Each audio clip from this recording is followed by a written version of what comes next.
Hockey Inside Out, presented to you by the Montreal Gazette.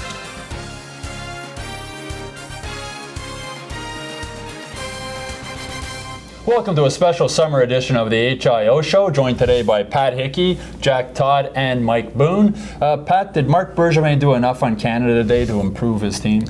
Well, I think he will know in about 7 or 8 months whether he improved the team, but he did add some size in Zach Kassian. That's an important element of the trade. Now, the key is whether we get Zach Kassian, who was drafted 13th overall by the Sabres years ago, or whether we get the guy who's been sort of lollygagging his way through Vancouver the last 2 seasons. Consistency is going to be the big key. I can see there's going to be some. This is going to test Michel Therrien's patience, and it's going to test patience. That's an oxymoron. It's going to test his ability to, get this guy to work hard, and that's going to be the biggest problem. He could be a new whipping boy, I think, for Therrien. He could. He sounded like he was saying all the right things yesterday. Talking about his father being a Habs fan and all these things. I think you traded for potential. There were a lot of people really upset on Twitter because they love Prust. I understand that, but the guy's held together with chewing gum and baling wire. Every time I see Prust out there, especially when he got in a fight, you feel like this might be the last one, the end of his career right here. They're getting younger, bigger, right wing instead of left wing. I like all those things about it. And really, if he doesn't pan out, at this point in his career, you weren't giving up. It's $1.75 million for the 1 year. And I don't think Prust's meltdown in the playoffs helped him any also. With the referee. Yeah. It must have been a hard move, though, for Bergevin, I think, Mike, because Prust was the first player he signed as GM, sort of putting a stamp on this is the kind of player we're looking for moving forward, the guy with character and heart. Yeah, perhaps so, but he doesn't strike me as a sentimental person. No. You can't be. No, he's not. No, he said we're not running a boys' club, right? Yeah. For Kassian, is he going to drop the gloves like Prust did, or what's your thoughts on that? Highly unlikely. He had 1 fight last year. He's had 4 or 5 in his 3 years in the NHL. He's not a fighter, but he is a physical guy. He's a guy that if they can convince him that he has to go in front of the net, and that's been the key for a lot of the Canadiens players, is getting guys. Unfortunately, the only guys who go to the net are little guys like Desharnais and Gallagher. So this is a guy that theoretically will be able to stand in front of the net and do some things. He's got good hands. He's got some good skills. And one of the things, though, that like a lot of these skilled players, he relies too much on his skills, and he has to be more physical inside. But nobody's going to push him around. He might be able to help the power play if they park him in front. Might, for sure. He might be able to do net that. presence on the power play, and which again, was a sorely right-handed lacking. shot. Yeah. Now, Jack, you wrote a column about the window of opportunity with Carey Price. He's got 3 years left on his contract. They need to score goals to help him out. Are they going to be able to do that with the team they have now? Well, I think that's still kind of missing. Kassian might help if the good Kassian shows up at least 70 games a year. They didn't get that big sniper they wanted, but how many of them were out there? This was not a stellar free agent class. Other than Phil Kessel, who to me is like swallowing a poison pill for your team, there really weren't guys who are going to give you 40 or 50 goals. So they had to do what they can and pray that it's enough. He might not be done. And there's some names still floating around out there. Joel Ward jumps out at you. A lot of people think he would help. Very useful in the playoffs. So. Yeah. You mentioned Kessel, though. I mean, the Canadiens' problem scoring goals, it's not going to be a problem in Pittsburgh now. When you got Crosby, Malkin, 3-on-3 in overtime, they're going to be fun to watch, Pat. They will be fun in overtime. One of the problems there, though, is the supporting cast around them. They've got 5 guys with a total cap hit of $38 million. And this has been a problem for several years now, is getting some depth, because you just don't have a lot of quality players. They're going to be filling the roster with a lot of guys making $1 million or less. And that's going to be a problem for them. Plus, their D is so bad. I expect Hal Gill to be signed any day now. Yeah, their D is suspect. And they have a goaltender who's great, again, great during the regular season, not so great in the playoffs. You're talking about the salary cap. One of Bergevin's strengths, he doesn't seem to give up anything, Jack. Yeah, in so many ways, this was a classic Bergevin deal.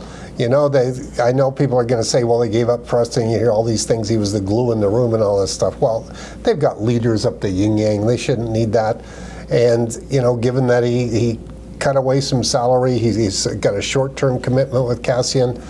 Every time he does this, the only time he gave up something was Ziri Sekach, and that's still looking a little doubtful. But even that, he didn't give up a superstar. I put very little stock on this in-the-room stuff. You know, maybe Pat can talk about it because he knows better than I, but there's the great Scotty Bowman quote when being told that a player was great in the room, Scotty said, good, let him stay in the room because he's no good on the ice. You know? The most upset person from the press trade might be his new fiancée, Marie-Pierre Morin, who was on the Hockey Wife show and said her biggest fear was Brandon being traded away from Montreal. It could have been Winnipeg. It'll be interesting to see, whether she moves with him. There's not much. Having lived in Vancouver, I know there's not much room for a French TV personality in Vancouver. So it'll be interesting to see what happens there. I mean, she finally got him to pop the question, and it may be over now. Yeah. Were you surprised to see Jeff Petrie resign with Montreal without testing free agency? Yeah, the way things were working out yesterday, I think Petrie got what they wanted. You were getting one of two things. For guys like Mike Green, you were getting short-term, decent money. For some others, if they wanted to go longer term, they had to take less money. I think given the market, Petrie is pretty close to what was happening yesterday. He didn't take that much of a cut, and it says something about him that he liked being here. He liked being on a team that could rack up 110 points, and it was a great signing from the Habs. Petrie, he got out of jail. I mean, he left Edmonton, and he was happy here. And this, I think this is perhaps an absurd thought, but money isn't everything. If you're happy in your job, Yeah, he's making $5.5 million, and Colorado signed Francois Beauchemin for $4.5 million. So it's another good deal by Marc Bergevin. Yeah. We'll be right back after a short break.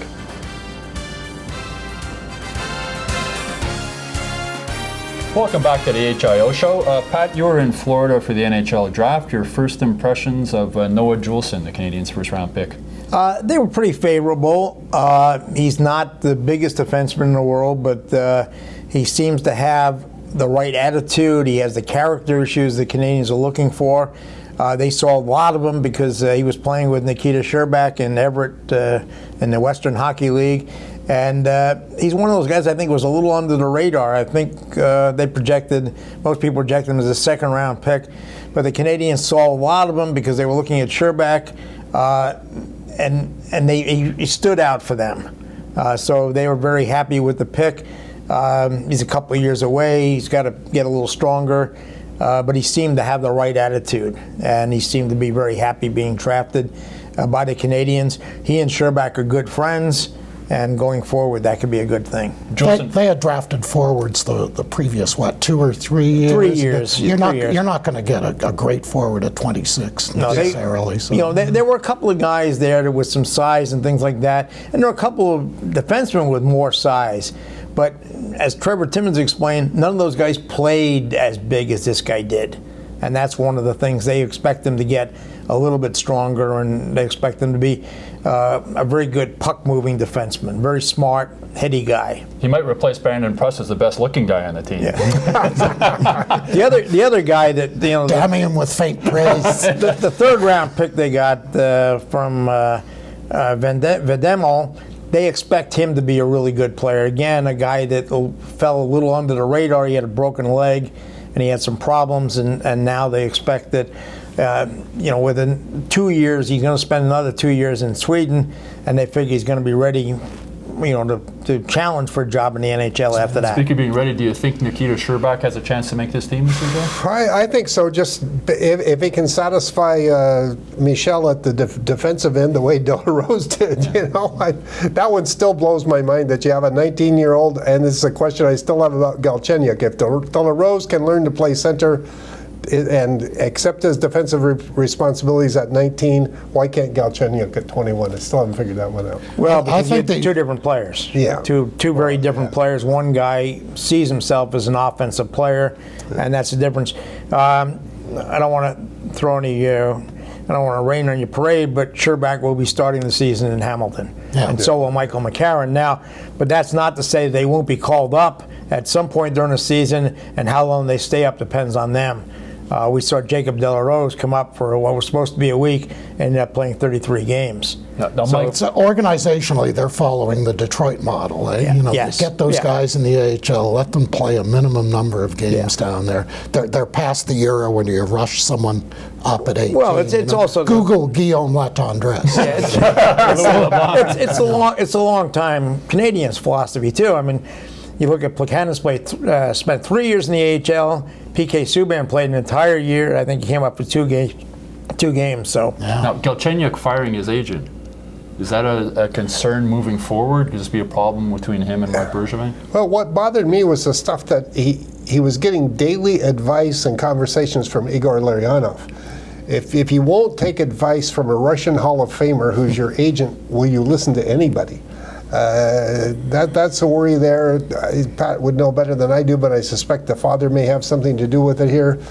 It makes me a little uneasy with all the other things that went on last year. the father has a lot to do with it, and this is one of those situations where this kid is supporting the entire family, and all they're caring about is money. I mean, we've seen this with tennis players. We've seen it with some other athletes in different sports, and it's troubling that. We know that he had some friction with Michel Therrien. Despite all this thing, I want to play on the wing. He wants to play center, and that's going to be a problem. When you have problems like that, you go to your agent, and the agent either takes it to the club or, in this case, he gave him some advice, saying, "Look, you got benched. I got benched. I'm a Hall of Famer. I got benched. It happens to every player." You're going to have your time cut back and things like that. You got to you got to deal with it in the right way. We see that with PK Subban. I mean, PK Subban, how many times would he sat out a third period or, had some, got angry words from Michel Therrien. We saw it on television one day. But one of those things that, you have to deal with is learning that's part of being a professional. And that's the same expression that was used yesterday by Jim Benning, the Vancouver general manager, talking about Kassian. About how he has to be a professional. Yeah. Now, your Greenfield. Sorry, go ahead, Mike. Can you tell me why Galchenyuk isn't playing center? I mean, you've got an alleged cup contender, you've got a stud goalie, you've got a stud defenseman, and your top two centers are Thomas Plekanec and David Desharnais. I think he's just playing his own end, though, isn't he? Because he can't play defensively. Now you can make the same Go argument. the Mario Lemieux. You can make that some other same. guys can play You can make the same argument about Desharnais. That defensively he's a bit of a. Yeah, he's no Guy Cardinal. But he's not a really good face-off man. He's not good defensively, and he can score 20 goals as a winger, and you don't have many guys who can do that. But you watch him play, and he's a pass-first guy. You can see it in the way he plays. Yes, he is, and that's one of the things that they have to. When Marty Lapointe, when he was playing in junior, when he came back during the lockout year and things like that, Marty Lapointe was down there constantly reminding him that he has to shoot more, and he ended up being one of the top goal scorers in the Ontario Hockey League. It's a question of, there's a lot of mental things that he has to wrap his head around, and he hasn't done it yet. A center who is good in his own end, Yeah. Corey Mitchell, your Greenfield Park neighbor. Yeah. He got a 3-year contract. Is that too long? I don't think so. I think with the head he's got on his shoulders and everything, he's a very smart guy. Like, another one who got out of jail free along with Flynn and Petrie. He's just happy to be here, and he'll show it. He'll do anything the organization wants him to do. Very useful in the playoffs. I think he's terrific to have around. Good to have a homeboy on the team, once in a while. And another French interview, too, for the French media. Yeah. Brushing up on his As high my school neighbor career. down the street whose son played hockey with Tori, once I said, I was surprised how good his French was, and she said, so was he. That's it for this episode of Hockey Inside Out. Everybody have a fun and safe summer, and we'll see you back when the NHL season starts up again.